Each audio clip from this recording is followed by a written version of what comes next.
This week, we're going to be covering two American short story writers. For the first writer, Bret Harte, we're going to have to go back in time a bit to before the Civil War. He was born in 1836 in Albany, New York, and he finished his schooling and moved to California in 1853, still well before the beginning of the Civil War. His career overlaps with other writers we've already studied who also lived and wrote out west, such as Ambrose Bierce and Mark Twain.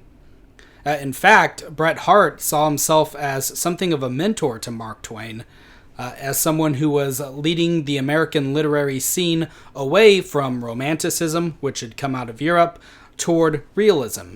And that's a shift in American literature that we've talked about in previous lectures. Harte initially worked as a reporter in the coastal town of Arcata, but he was driven out of the town due to lynching threats after he wrote an editorial about the 1860 Wyatt Massacre, where white settlers murdered dozens, if not hundreds, reports vary, of the Wyatts, I think I'm pronouncing that right, who were an indigenous people who lived nearby. People didn't approve that Harte had made the settlers look bad. He condemned the massacre in his editorial, and they threatened to harm him for his journalism, so he was run out of town. He moved to San Francisco, which you'll remember is also where Ambrose Bierce lived for a good majority of his life. And he began writing short stories and poems for different literary magazines there, the Atlantic Monthly and later on the Overland Monthly. Harte is known as the Gold Rush writer. He was writing during the time of the California Gold Rush, and many of his stories involve miners, gamblers, criminals on the run, and gold prospectors. The California Gold Rush can be roughly dated between 1848 and 1855, where hundreds of thousands of people from all over the United States and from abroad were flocking to California in hopes of striking it rich. These gold seekers were called 49ers after the year 1849, which is when the gold rush peaked. And if you're a sports fan, the San Francisco 49ers football team today is named after these original 49ers. We could probably spend a lot of time talking about how the gold rush shaped the American West, how cities would spring up seemingly overnight to support the influx of new arrivals, and about how railroads were having to be built further and further west to keep up with the expanding population, but there's not a lot of time for that here. Harte made the decision to move back east with his family to Boston after he'd established himself as a writer in San Francisco. But it didn't prove to be a financially wise choice. His popularity was waning, and he was having trouble getting a position that he really wanted with the United States government. And the reason he was having trouble getting the position, oddly enough, was due to Mark Twain. Mark Twain was slandering him every chance he got. We're not quite sure what caused him and Twain to have this falling out. But Twain was doing everything in his power to keep Harte from getting a position as a United States consul in Europe. He wrote that Harte was a treacherous, nasty creature that would puke upon the American name in foreign lands, to use Twain's expression. And this is kind of an unresolved rivalry, why these two men had this animosity towards each other, although it seems to have been more on Twain's side than on Harte's.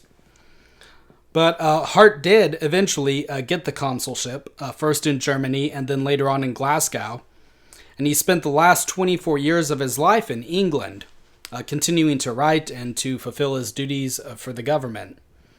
One thing that he didn't do, however, was invite his wife and children to join him in England.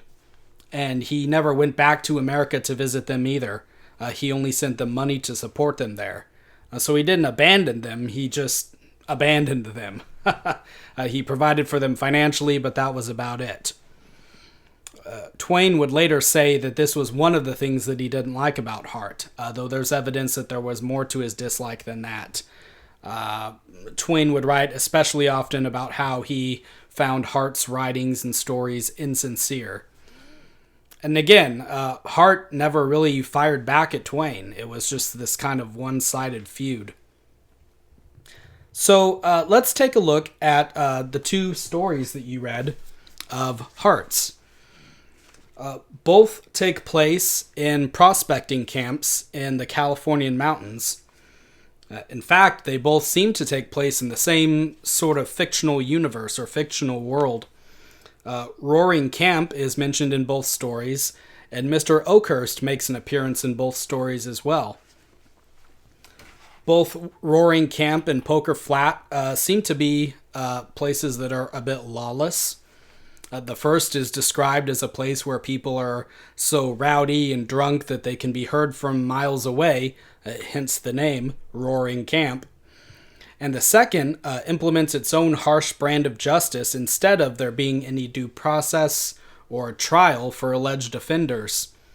They hang some men and banish others from the town upon pain of death, seemingly on a whim. People suffer some personal losses of their property, and they decide, you know what, we need to clear out the riffraff. And they just pick out people who they think look suspicious and say, okay, we're punishing you, or we're kicking out you. But in the midst of this savage environment, we meet characters who are noble in their own rough sort of way. In The Luck of Roaring Camp, we see how an orphaned baby changes the moral character of all of the men in the camp by its mere presence. No women are around, the mother died in childbirth, and so it's up to these hardened, likely criminal prospectors to raise the baby for themselves. And it's meant to be a bit of a comedic visualization, I think, but it's also touching that something about the helpless baby appeals to the good nature of all of these men. And then, finally, one of them ends up giving his life to protect baby Luck during a flood. The ultimate heroic self-sacrifice, which is ultimately, unfortunately, futile. In the other story, in The Outcasts of Poker Flat, we get another similar situation where Mr. Oakhurst, a gambler, and two disreputable women, it's implied that they're probably prostitutes, they give their lives in order to save a naive, innocent young couple who they get snowed in with in the mountains. And again, their sacrifice is only half successful. The young lady dies anyway. But in addition to this motif of morally gray characters who can rise to the occasion and be heroic when the situation calls for it, another thing that connects these two stories is how important the environment and the setting is for the plot. These camps in the wilds of California are rough places to live, and in both stories we see that it's ultimately nature that proves to be the antagonist. A flood in The Luck of Roaring Camp, and a snowstorm in The Outcasts of Poker Flat. And finally, you will have noticed in both of Harte's stories that there are attempts to reproduce the dialect of the characters. Kind of like what we saw in Huckleberry Finn. He's attempting to realistically portray the world of these prospectors and gamblers for us and for his original audience, maybe people who lived back east that only had vague reports and, frankly, horror stories about how wild things were out west to go on. So Bret Harte's stories are great examples of a new genre of literature that was coming into prominence in the late 1800s, known as local color, or sometimes as American literary regionalism. And the genre included novels, poetry, short stories, just about anything, but which emphasized a story's setting and paid special attention to characters' dialect, to local customs and local history, things like that. The other author that I asked you to read for this week, Sarah Orne Jewett, also wrote in this genre of American literary regionalism. Her stories, however, are set back east, along the southern coast of Maine, where she grew up. She was born around the same time as Bret Harte, in 1849, to a family that had lived in the New England area for many generations. She wasn't very lucky when it came to her health. She developed rheumatoid arthritis at a very young age, which is perhaps a bit unusual. And later in life, she was in a carriage accident that injured her even more and put an end to her riding career. But she loved to take long walks throughout New England and was inspired by the natural environment in and around Maine, as far south as Boston. And this love of the environment comes out in her writings. Not only did she write short stories, which you got a sample of, but she also wrote novels, poetry, and children's books as well. Jewett never married, but had several close friendships throughout her life. She ended up living with a woman who she was friends with, whose husband had died, and they spent some time traveling around Europe together as well. It's weird. You've probably noticed a recurring pattern with some of these American authors. They all feel the need to go to Europe and to tour the great European cities at some point in their careers. So, Jewett's short stories are known more for their sketch-like, slice-of-life quality than for any intricacies of plot. Again, she was proficient in this local color or regionalism genre of writing, and being able to evoke a particular place's atmosphere, its scenery, and its customs and concerns was her chief aim. In A White Heron, we can see the influence of her love of nature.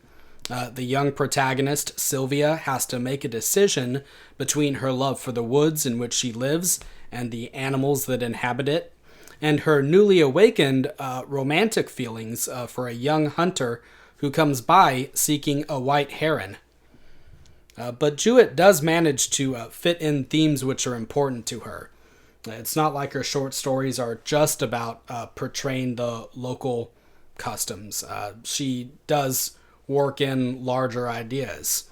The ideas of caring for and preserving nature, treating animals ethically, and returning to nature from industrialism and modernism, they're all there. I think one of the more powerful scenes in A White Heron is when Sylvia climbs this giant tree and sees all of the New England wilderness at a glance, straight out to the sea as the sun rises. And she shares this moment of awe and rapture of the natural world with the white heron that she's been looking for, and it forms a connection between the two of them. And ultimately, she can't give the hunter the information that he needs to track down the white heron. And in the other story, The Town Poor, we see that charity and neighborly affection are important to her. The two women of that story go and visit two elderly sisters who have been left in poverty ever since their father had died.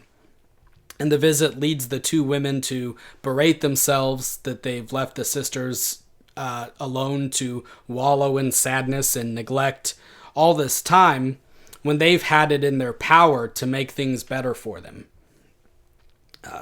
The Town Poor is a story where Jewett really experiments with the characters' dialects.